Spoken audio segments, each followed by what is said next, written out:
नमस्कार दोस्तों, स्वागत है आप सभी का जय भारत ऑनलाइन क्लासेस पर। अगर आप लोगों ने अभी तक चैनल को सब्सक्राइब नहीं किया है तो प्लीज़ सब्सक्राइब करें, और अगर आप लोगों को हमारे वीडियोस पसंद आ रहे हैं तो प्लीज़ लाइक करिए और कमेंट करके अपनी जो तकलीफ़ है या ऐसी कोई बात जो आपको पूछनी है प्लीज़ आप कमेंट में लिखिए and will surely get back to you. देखिए, हम लोगों ने जो पिछली कक्षा में टॉपिक पढ़ा था वो क्या था, डिटरमिनर हम लोगों ने बात करा था। और पिछली कक्षा में जो हमने बात करी डिटरमिनर के प्रकार जो थे, डिटरमिनर क्या होता है उस पर हमने बात किया था। और आपको याद होगा उस कक्षा में हमने ये भी बात करी थी कि एडजेक्टिव और डिटरमिनर आपस में क्या अंतर रखते हैं। यूँ बात करेंगे तो आप दोनों चीज़ें एक ही हैं, लेकिन इंग्लिश ने एडजेक्टिव को दो भाग में बांट दिया था, एडजेक्टिव और डिटरमिनर, जिसमें एडजेक्टिव वो शब्द होते हैं जो कि नाउन या प्रोनाउन का क्वालिटी बताएंगे, और डिटरमिनर वो होते हैं जो नाउन की पोजीशन को क्लियर करते हैं। ठीक है, यूज ऑफ डिटरमिनर एट्रीब्यूटिवली ही यूज किया जा सकता है। डिटरमिनर आप इसे प्रेडिकेटिवली यूज नहीं कर सकते, मतलब कि डिटरमिनर हमेशा नाउन के पहले ही आएगा। देख सकते हैं आप सभी जगह पर हमने क्या लिखा था, नाउन के पहले ही इसे लिखा था। फिर हम लोगों ने बात करी थी टाइप्स ऑफ डिटरमिनर। इसमें हम लोगों ने डिस्कस कर लिया था किन किन को, तो डिटरमिनर ऑफ क्वांटिटी को हमने डिस्कस किया था, ये हमारे कुछ एग्जाम्पल थे। फिर हम लोगों ने बात करी थी वहाँ पर डिटरमिनर ऑफ नंबर को हम लोगों ने डिस्कस किया था।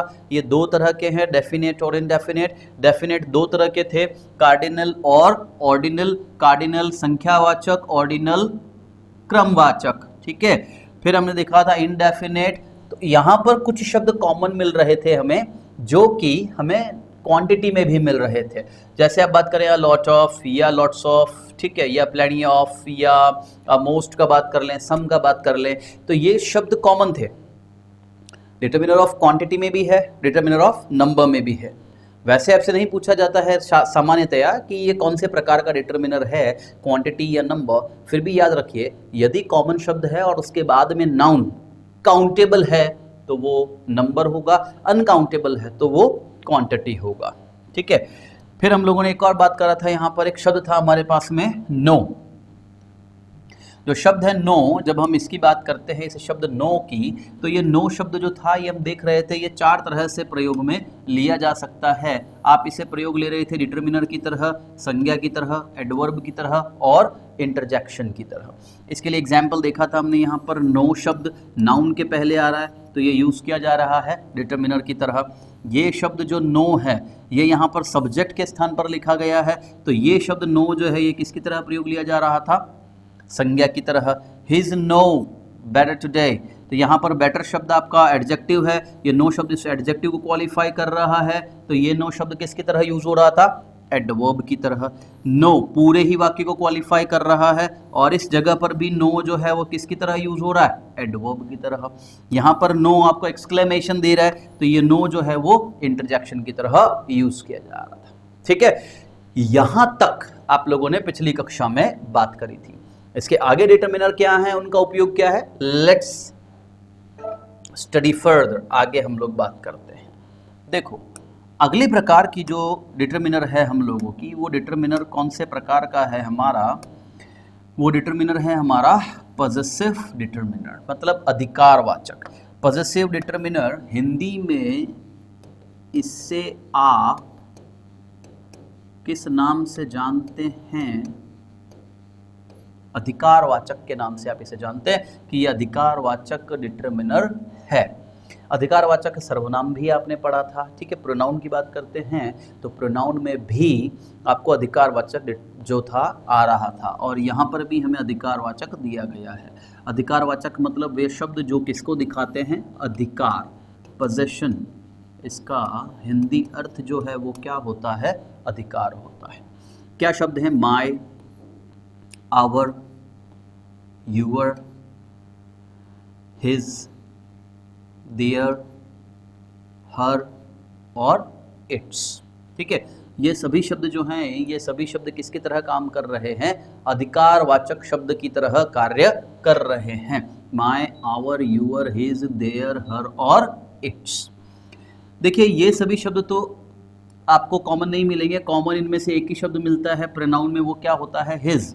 और हमने प्रोनाउन पढ़ते समय याद होगा हमने लिखा था इट्स जो है वो केवल यूज किया जा सकता है किसकी तरह, पॉजेसिव डिटरमिनर की तरह ही यूज किया जा सकता है ये, ठीक है। जैसे this is your pen, your के बाद देखिए आपको क्या मिल रही है, संज्ञा मिल रही है। That is my car, my के बाद देखिए नाउन आ रहा है। These are our clothes, our के बाद देखेंगे नाउन दिया गया है। दोज आर हिज शर्ट्स, यहाँ पर देखिए हिज आ रहा है और हिज के बाद में नाउन दी गई है। दोज शर्ट्स आर हिज, यहाँ पर भी क्या आ रहा है, हिज, लेकिन यहाँ पर हिज के पहले संज्ञा दी गई है।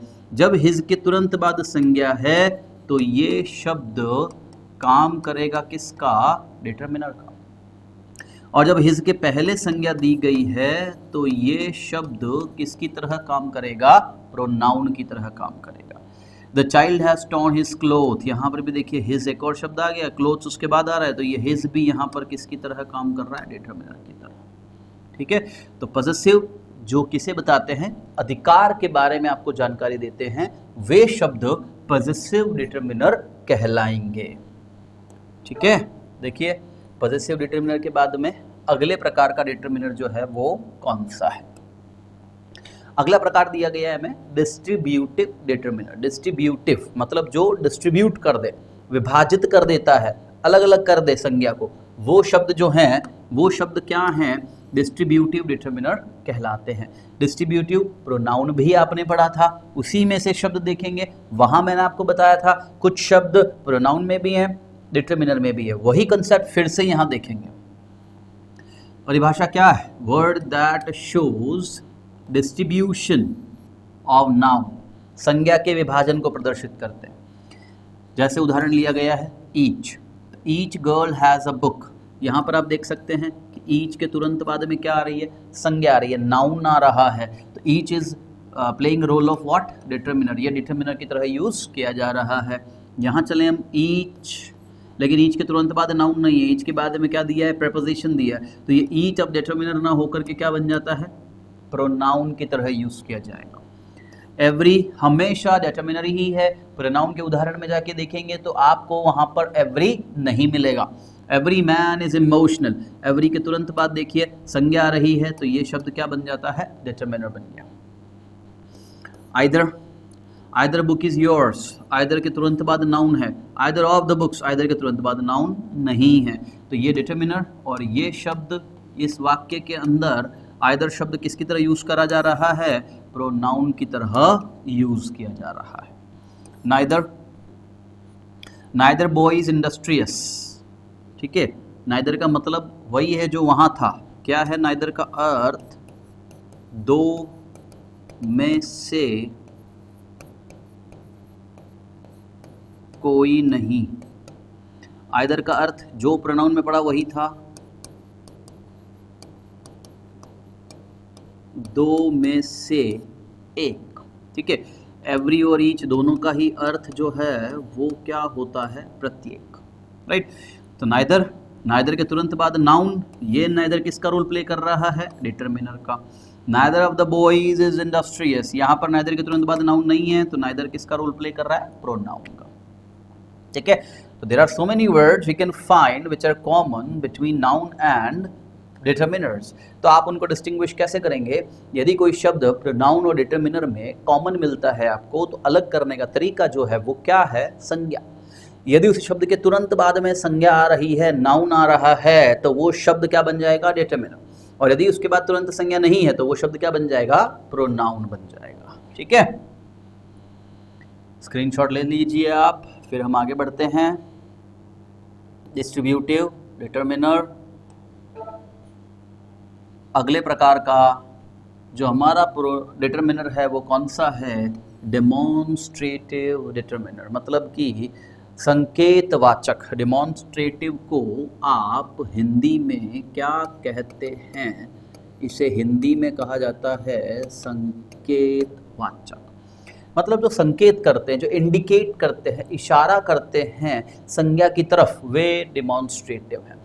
प्रोनाउन में भी आपने ये पढ़ा था, लेकिन प्रोनाउन में एक ही प्रकार के थे, यहाँ दो प्रकार के हो गए।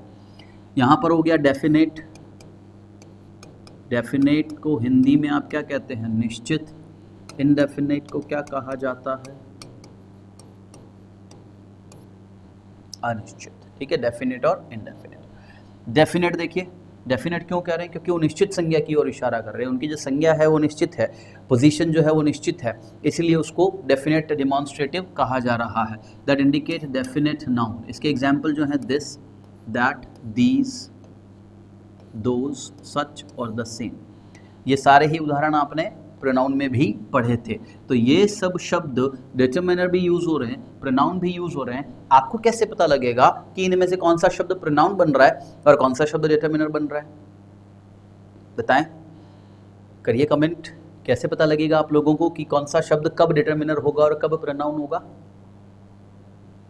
चलिए हम क्या देखते हैं, यदि इन सभी शब्दों के बाद में हमको क्या मिल जाती है, यदि इन सभी शब्दों के बाद हमें नाउन मिल जाएगा तो ये जो शब्द है ये किसकी तरह यूज हो रहा होगा? डिटरमाइनर की तरह यूज हो रहा होगा। जैसे this boy is honest, this is a honest boy, यहाँ दिस के बाद नाउन नहीं है, देखो प्रोनाउन है। दैट के बाद 11 है मैन, तो ये डिटरमिनर है।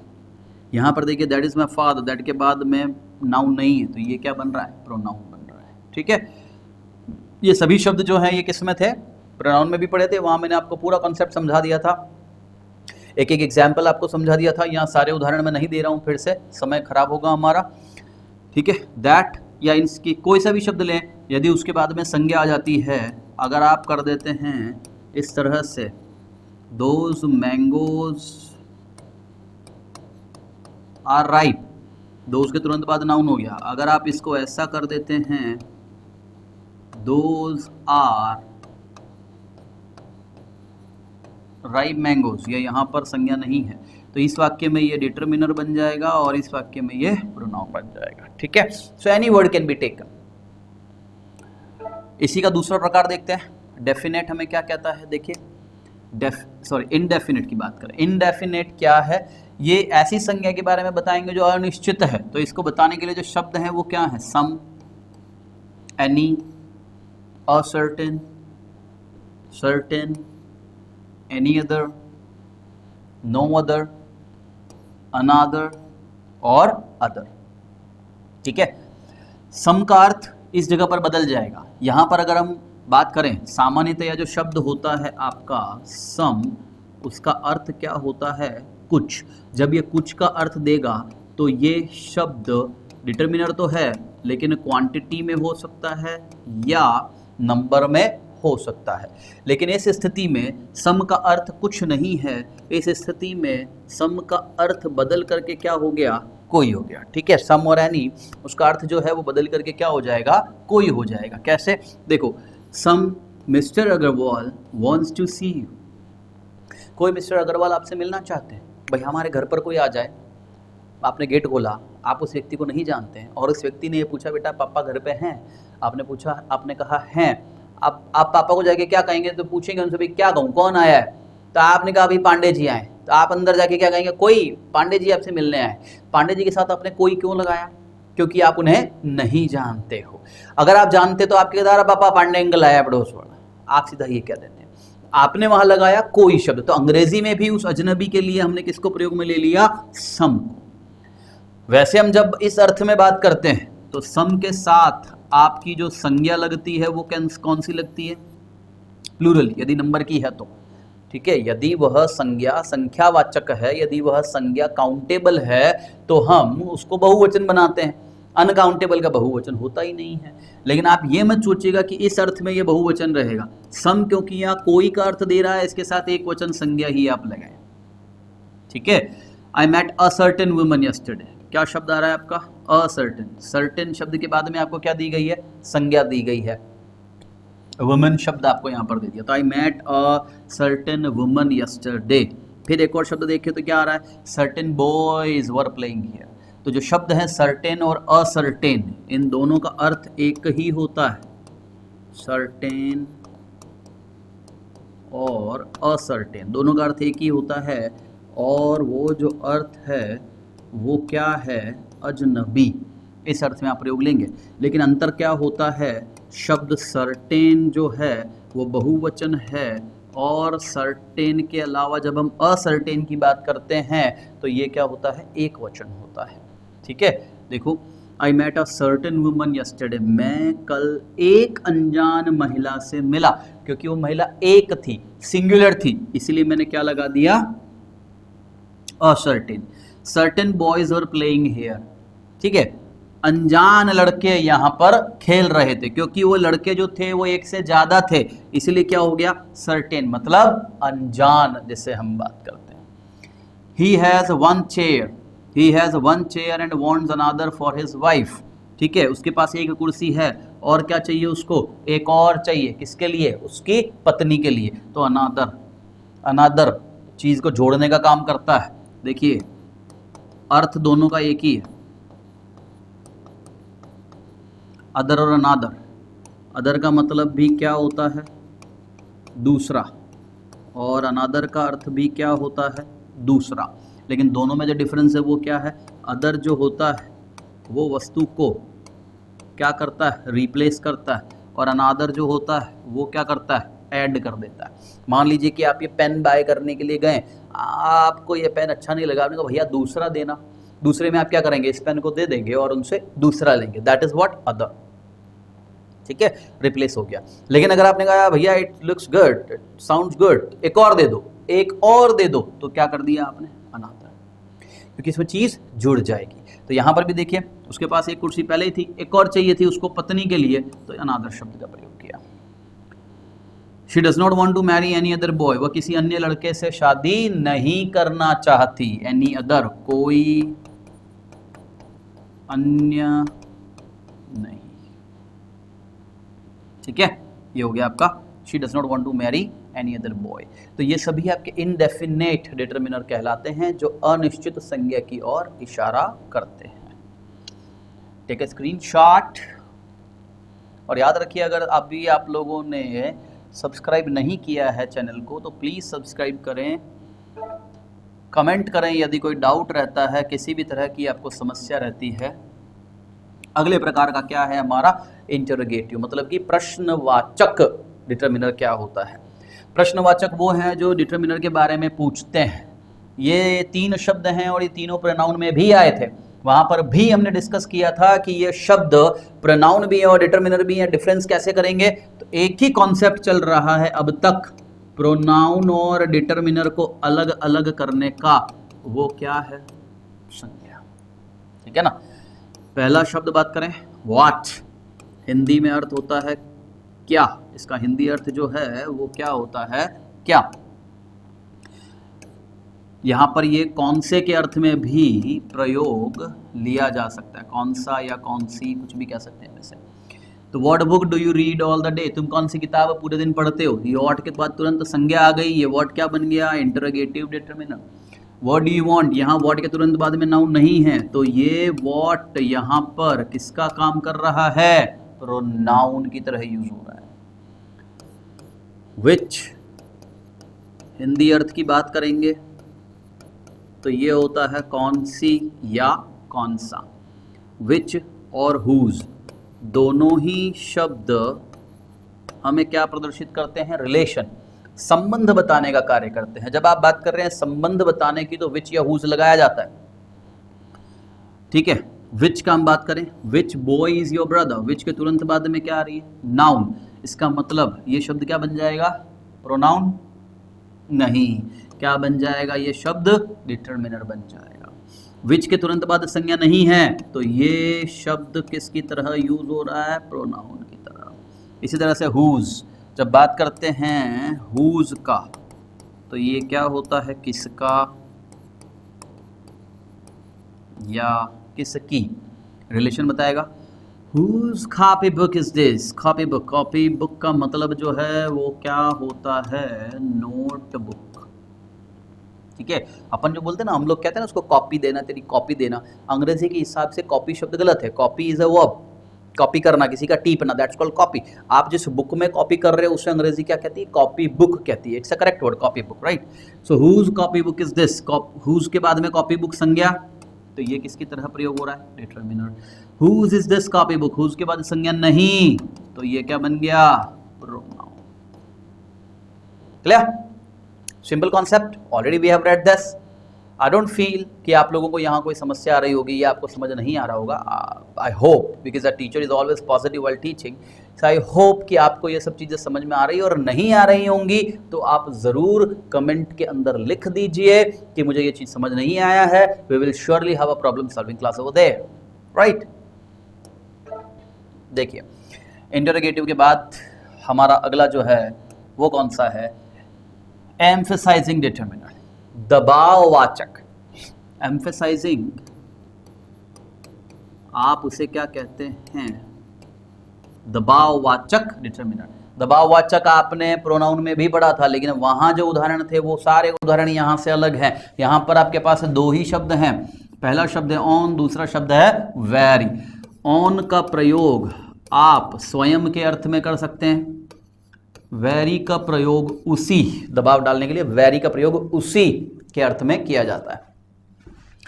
हम कभी कभी वेरी शब्द को ऑन की जगह प्रयोग ले सकते हैं, लेकिन हम ऑन को वेरी की जगह प्रयोग कभी भी नहीं ले सकते. He saw his beloved on the road with his own eyes. उसने उसके प्रियजन को सड़क पर देखा उसकी खुद की आंखों से. अब मैं किसी को देख रहा हूं तो ऑब्वियसली मैं कैसे देखूंगा? अपनी आंखों से ही देखूंगा, क्योंकि हमारी इंद्री देखने के लिए आंख ही काम आती है. हम देखेंगे उन्हें आंखों से ही. लेकिन आप किसी चीज पर दबाव देना चाहते हो तो मैंने खुद देखा, मैंने खुद देखा उसे, मेरी आंखों से देखा. तो मेरी आंखों के लिए आपने यहां क्या लगा दिया? ओन का प्रयोग किया. She killed her husband before my very eyes. उसने उसके पति को मार दिया मेरी आंखों के सामने. तो मेरी आंखें, वेरी, ये स्वयं के लिए मैंने यहां ओन की जगह क्या लगा दिया? वेरी शब्द को प्रयोग कर लिया. I met her this very Sunday. अरे मैं इसी इतवार को मिला. इसी, दबाव देने के लिए आपने इसका प्रयोग कर लिया. ठीक है. तो ऑन और वेरी ये दोनों ही शब्द जो हैं ये किसके लिए प्रयोग में लिए जाते हैं? ये दोनों ही शब्द दबाववाचक होते हैं और दबाव देने के लिए प्रयोग लिए जाते हैं. अच्छा, वेरी के साथ एक और नियम है.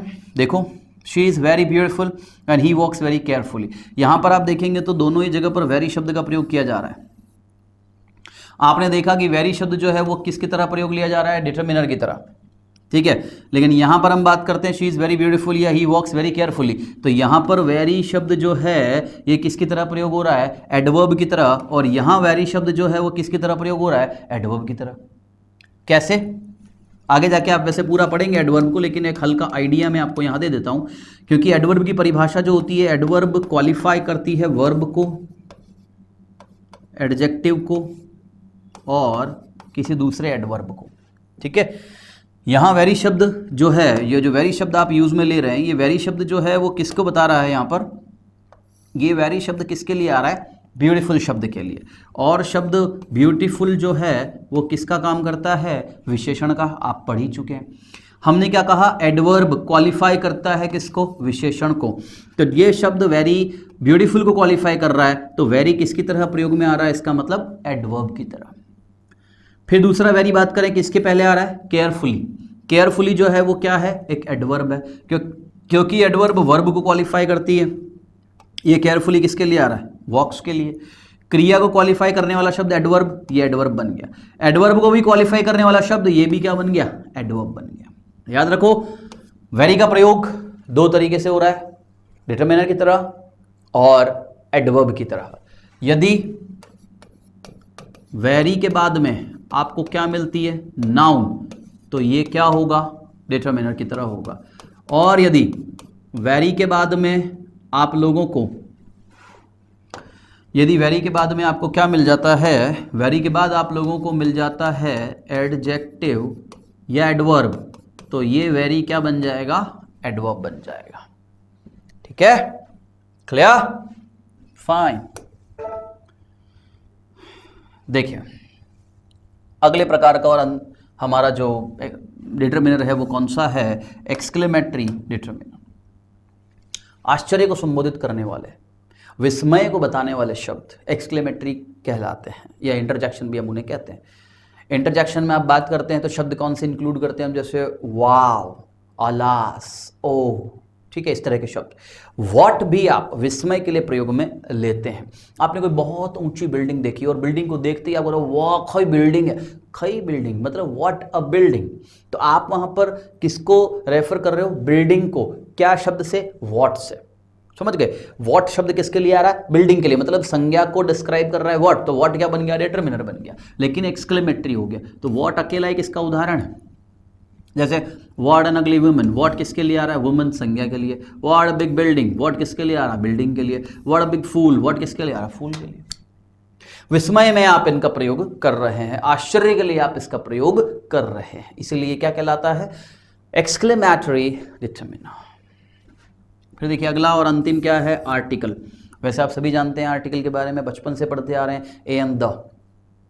लेकिन आपने बचपन से लेके अब तक ये पढ़ा है कि आर्टिकल एक सेपरेट टॉपिक होता है अंग्रेजी भाषा में।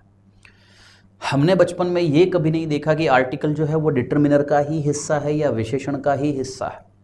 हमने विशेषण अलग से पढ़े और आर्टिकल टॉपिक को अलग से पढ़ा। लेकिन रीट के एग्जाम की जब आप बात करते हो, वहाँ जब आपको पूछा जाता है कि इसमें से डिटरमिनर फाइंड करिए, तो ए एंड द उस काउंटिंग के अंदर इंक्लूड किया जाता है। इसीलिए आपको बता रहा हूँ कि आर्टिकल जो है वो डिटरमिनर का प्रकार हो गया। दो प्रकार के होते हैं, डेफिनेट निश्चित द, और इनडेफिनेट ए और एन। ठीक है, कहाँ प्रयोग लिए जाते हैं, कैसे प्रयोग लिए जाते हैं, वो हम आगे की कक्षाओं में बात करेंगे। रीट आपसे ये नहीं कहता है कि इसमें करेक्ट आर्टिकल को फिल करो, फिर भी हम उसके आर्टिकल के उपयोगों पर surely we will have a discussion, a long discussion, मगर वो कुछ आगे की कक्षाओं में आपको बताया जाएगा। अभी जो मैं आपको कह रहा हूँ वो याद रखिए कि आर्टिकल जो हैं वो क्या हैं? डिटरमिनर ही होते हैं। That must be in your mind. आप लिख लीजिए, आर्टिकल डिटरमिनर ही होते हैं, याद रखिएगा। ठीक है, चलिए, so that's all for the day. आज के लिए आपका बहुत बहुत धन्यवाद। इतना ही रखेंगे आज की कक्षा। डिटरमिनर कंप्लीट हो गया आपका टॉपिक। अगला टॉपिक वर्ब जो है वो चल रहा है। हम आपसे माफ़ी चाहते हैं कि हम डिटरमिनर का आधा कक्षा जो था वो बीच में अपलोड नहीं कर पाए, उससे पहले वर्ब को अपलोड कर दिया था। लेकिन अब डिटरमिनर आपको मिल जाएगा, उसके बाद वर्ब चल रहा है। वर्ब का भी अगला कक्षा विल श्योरली अपलोड इट। ठीक है everybody, watch it, like it, subscribe it. Thank you so much.